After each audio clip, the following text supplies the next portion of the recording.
How to fix your payment method was declined on App Store? Let's get started. Launch your settings app. Here we go. At the very top, you'll find your Apple ID. Open it.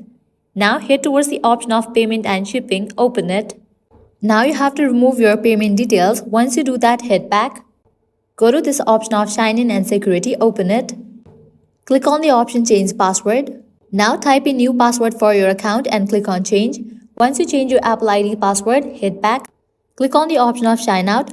After you sign out of your Apple ID, head back. Go to the main page of settings, scroll down, click on the option general, scroll all the way down, click on shut down. Now slide this icon to the right to shut down your phone. After you turn off your phone, wait for a few minutes and again turn it back and open your settings app. At the top, you'll find the option of sign in, click on it and sign in with your Apple ID and password. Once you sign in, click on the option of payment and shipping.